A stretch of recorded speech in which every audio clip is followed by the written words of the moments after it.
Welcome back to the channel, everyone, and for those of you that are new here, welcome. I'm DarkHour717, and this is where we wrap up the last week's worth of news from the Star Citizen universe into one easy bundle. With CitizenCon occurring just on the 8th of October, of course, we have not had much since. And if you missed CitizenCon, you can easily check out the wrap-up with the link on the description just above. Before we get into this week's news, though, if you enjoy these updates, do me a huge favor and hit that like and subscribe button, as it really helps getting more visibility for the channel, and I really appreciate all the help. For those that have subscribed, I sincerely say thank you. Stick around to the end of the video, though, to see how you can get entered for a chance to win a Crusader Spirit E1. Since the end of CitizenCon, much has actually happened. Though we still see Inside Star Citizen on break, we did see a new episode of Star Citizen Live from the new Only Constant set. We will get more into that later in the video, though, but as we continue playing in patch 3.17.3, the majority of us are seeing a fairly stable experience. Though some out there, based on comments from Reddit, are seeing some less than favorable behavior as far as server stability goes. Personally, I cannot confirm the reports of large amounts of 30Ks and crash to desktops. In actuality, I did a 24-hour stream just last Friday, and it was over 20 hours of gameplay before we experienced a single 30K, and that was the only one of the entire stream. Since that time in the last week, I can only count one other time seeing a 30K, and only twice that I've seen a crash to desktop. So as far as stability goes, it seems very good at this time. This is important as the decision this week was made and announced that patch 3.18 would be delayed until mid to late December. This in turn will bring about a patch 3.17.4, which will be the base for the yearly Intergalactic Aerospace Expo, or otherwise known as IAE. This, of course, is CIG's largest event in support of Star Citizen and Squadron 42. You can check out that video I did on this at the link above. But to sum it up, though delays are usually not favorable, this actually could be the best decision CIG has made. Patch 3.18 is going to be a major rework of the system. With features such as Persistent Entity Streaming, or PES, Salvage, Cargo Refactor, and even more Gen 12 rendering coming in, just to name a few of the many new features, holding IAE in a 3.17.4 patch means the likelihood that this provides a well-established basis and platform for the event and accompanying free fly, thus removing that added stress to an already huge patch that is going to be 3.18. After the initial announcement, there was also clarification given that the change would affect the two ships that are highly anticipated with 3.18. Xylo took to socials to announce that the Drake Corsair would remain with a debut at IAE and be in the 3.17.4 patch, though the Drake Vulture would stay tied to the salvage gameplay with patch 3.18. This is obviously very understandable, and I have a feeling we will see the Vulture at IAE as we did at Invictus as a display model, but not flyable.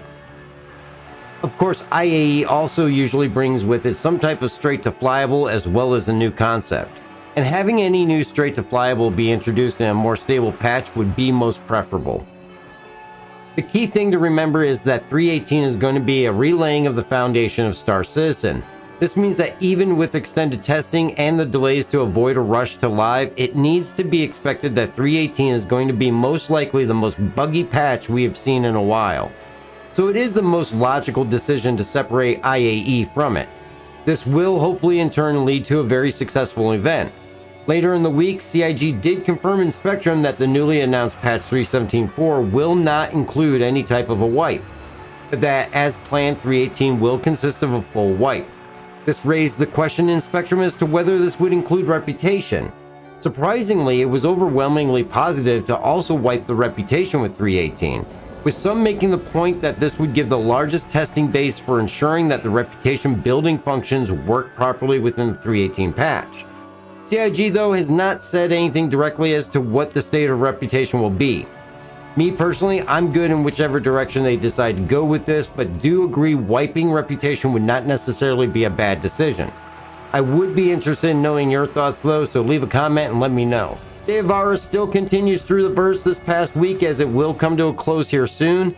Of course, people are still out hunting masks, but you do still have time to get entries into CIG's pumpkin carving contest through the 1st of November and submit entries for the video contest through the 27th of October. We also saw a post from Xylo confirming that in order to be able to get the replacement Vanduul and Hill Horror masks after the wipe of 3.18, you must be the one to have looted the mask from the red item box. Possession in this case is not the key, and these are triggered by the removal from the box for who gets them. Also, if you have lost the mask in a character reset or from it being destroyed, you will be good to go and will still get the replacement as long as you were the original player to remove the mask from the box. And finally, with the Day of Var coming to an end soon, these will be the final days this year to get the Fieldsbury Bear helmets as well as the Ghoulish Green paints. So grab them while you still can. We do see a pair of dynamic events coming back this upcoming week with the return of Jumptown as well as Ninetales Blockade.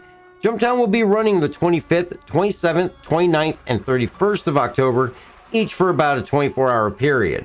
And Ninetales Blockade will be running on the 26th, the 28th, the 30th of October, and 1st of November, 4 times each day. I will have a link to that schedule in the description for everybody to check out. Though we do still wait to see a return of Xenothreat, there is still plenty of time for it to show, as the only statement in regard to Xenothreat has been that it will be seen again in 3.17. Personally, I'm hoping to see this and maybe another run at Siege of Orison before the end of 3.17.4. We will definitely keep you posted with any information that we find though. We also saw the Q&A for the new Spirit line posted to the RSI website and found out a number of new things about the new line of Crusader ships. What we learned is that we will not see any secondary entrance as size does not accommodate it, as well as though the appearance is sleek and the lines will assist with cross-section of the ship, its EM and IR signature will only be affected by the installed components. And at this time, they don't have any plan to make the C1's tractor beam swappable for a remote turret. Also at launch, the A1 will only support dumb bombs, but if more variations of bombs are developed further down the line, they will be swappable. And the co-pilot will be able to control only the remote turret in the rear, and the pilot will control all other weapon systems on board. The rear turrets themselves will only cover the rear of the ship and cannot be faced forward. The Spirit lineup will not be modular, and to have any other variant will need to be done as a separate ship, and the C1 is confirmed to carry Cyclone-sized vehicles or smaller. Now this is all useful information and makes me very excited to see the Spirit in game. We should know more as the roadmap gets updates for the progress tracker on the 26th. In Bar Citizen news, we actually got new dates for the Bar Citizen Tour with announcements for North Brunswick, New Jersey on the 29th of October, Madrid, Spain and Chicago, Illinois for November 5th, and Milan, Italy for the 26th of November. After that little bit of news, this brings us to our normal news releases with this week's lore post on Tuesday, Far From Home, an Old Drifter's Journal. This brings us another journal entry from Old Jaeger, again, who is the author for the Far From Home series. We catch up with Jaeger as he is transiting through the Banshee system on the Shanna. The date being close to Vara, he has himself a bit creeped out. Hearing voices foretelling death, he reminisces of a time when a passenger he picked up had died on board the Shanna. After doing a remote consult with a med center, he decides to take a step back and think of the issue rationally by taking a shower. When the voice repeats itself even louder, he begins to realize that the noise is coming from a lost electronic tool behind the wall, warning of low batteries that he accidentally dropped there. Much relieved that he's not actually suffering from dementia or worse, the tale makes for a very entertaining and captivating tale of odd happenings in the verse. It is a fun read, especially for the Day of Vara event, and you really should check it out. As I mentioned, we did not see an Inside Star Citizen this week as they are still on break, but we did get the newest Star Citizen live titled Taking Flight.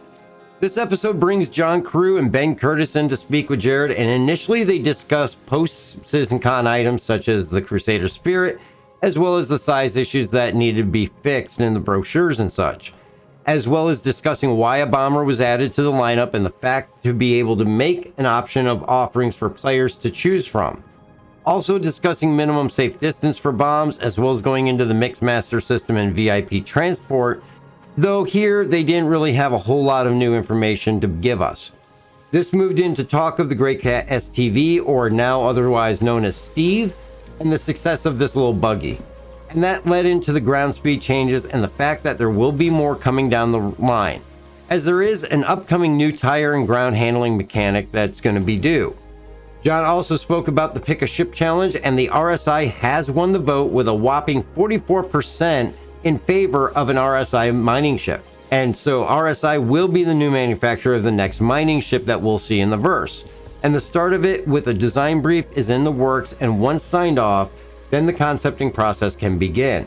Ben briefly covers how this process starts and what it entails, and after that, master modes also came up as far as the flight model and the fact that there is equal enthusiasm as well as disappointment in regard to the new feature. As John states, they did not have the ability to get all the information in due to the time length that they had for the segment at CitizenCon, but there will be a more in-depth explanation in the future. This then brought up the 600i rework, and I couldn't be more excited. The concept pass has been done and floor plans have been worked up, as well as getting more functionality out of it. Though the fact that the 600i is a larger size ship, it will take some time to do.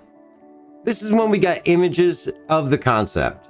Now, with an 890 jump inspired appearance in the center crew quarter area, it looks amazing. Though this was a quick look, there will be a deeper dive into it IAE. We get to see the back of the touring where there's going to be a bar area as well as a cargo area for the Explorer variant, and it is much bigger and can now fit a Nova Tonk in this concept. The 600i will have 3 decks. The circular front lift will now be interior only. Ben does stress that this is just concept and no work has been done, so these are subject to change. We also see a top deck armory with suit lockers and weapon racks for the Explorer version. There's also a storage room in the middle deck accessible through a ramp, followed by looks at the touring's water features, concept, and water wall around the small swimming pool that also includes a scaled down sauna. These all look amazing if they come to fruition, but really looking forward to more detailed information later, which they did say there would be a deeper dive into it at IAE. After the look of the 600i, we got to meet 3 of the programmers, Jacob, Yarrow, and Guillermo, where they discuss what the programmer role is and what their responsibilities are. Of course, their biggest issue is revamping things to work along with PES, but they continue the conversation, including their favorite past bugs, as well as life in the new offices. One thing that is stressed in this episode is the need for more player content, though, as they had a commercial segment with 90 to 120 second clips created by the community and using the community hub in order to submit short form videos that can be utilized on the new program format. The new format is much set up like a talk show versus the past Zoom meetings and is rather nice change and very enjoyable. It will be interesting to see how they manage the creation segments in this new format, though. But they did also stress after that the need and want to really involve the community more into the programming itself, which I think is a wonderful thing. And that's about it for this week. I hope you found this information useful, but leave a comment. Let me know your thoughts on any of the topics. We do have the October giveaway going right now for the Crusader E1 with LTI. Just subscribe here and leave a comment on any video for a chance to win. And if you'd like to help support the channel, check out the merch store or hit that join button above for a membership. I greatly appreciate it, as it all goes right back to our giveaways for the community. And don't forget, you can check out the stream here on YouTube on Thursday nights at 7 p.m. Eastern Time, or check out the streams over on Twitch at 7 p.m. Eastern Time on Tuesdays and Sundays. I want to say thank you to everybody for checking the news out and remind you all to be safe out there, and we will catch you in the verse.